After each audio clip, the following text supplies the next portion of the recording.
Hi, here's my tomato plant. Now it's got bigger. So I'm just going to show you some things that you can do to care for it now it's got a bit bigger. So as you can see, I've put a stake in it. I'm going to tie it in a few places to support it.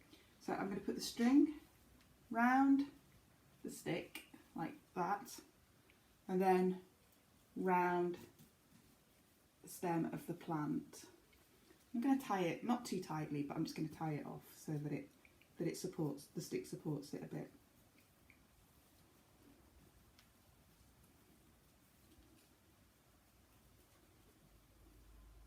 So, and I'm going to do one lower down because I didn't obviously do one lower down when I first put the stick in.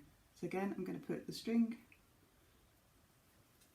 round the cane and then round the tomato plant and tie it off. I've tied it in a bow so I can undo it if I need to, but you can just do it in a knot, whatever's easiest. Okay, then the next thing you need to do is you need to take out any side shoots that you can see. So there's in between the stem and the leaf branch, there's lots of little side shoots that are growing. I'll bring the camera closer so you can see them more easily. So can you see here, there's some small side shoots that are growing there. That's a good one that you can see that are growing. And so we need to take those out so that they don't stop the tomato growing and making the fruit. So I'm going to just pinch it out with my fingers like that. So that's the little bit that I've taken out. And so you can see them all the way down. There's little ones here that I'm going to take out.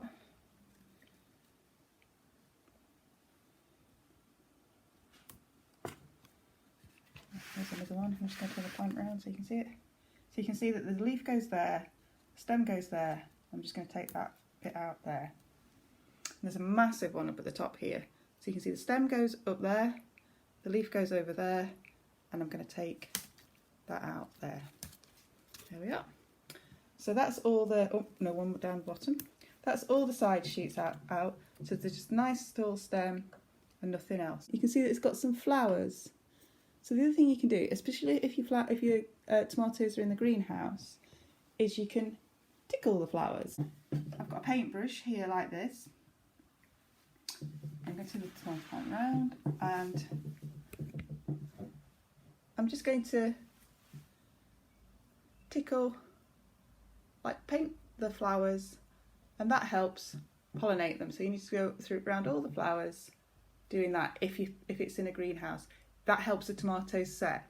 You don't have to do it if you've got insects. If there's lots of insects in your greenhouse or the plants are outside, they'll get done anyway. But if you are a bit worried about whether they'll get pollinated or not, like if it's in the greenhouse, it might not be many insects, that's what you can do to help it pollinate, and that makes the tomatoes set so that you get lots of tomatoes.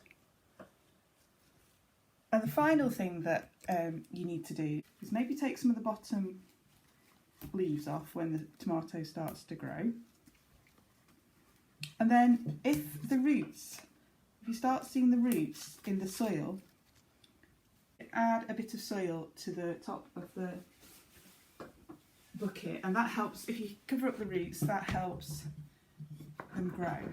So if you've got any roots showing, if you take some soil like this and then just cover them up, that just helps them grow, the tomato grow, because the roots are obviously at the surface looking for nutrients. And that's really, and then obviously keep it well watered whenever the soil looks dry, give it a water. When the tomatoes start to set, you can start to feed. When the second lot of tomatoes are coming, so when you can see little baby tomatoes, you can feed the tomato plant. You can get some food from the garden centre or the DIY store, and it'll tell you how much to give it. So when you water it, you give it some food as well, and that helps them grow. And I think that's all there is to it, really. Good luck.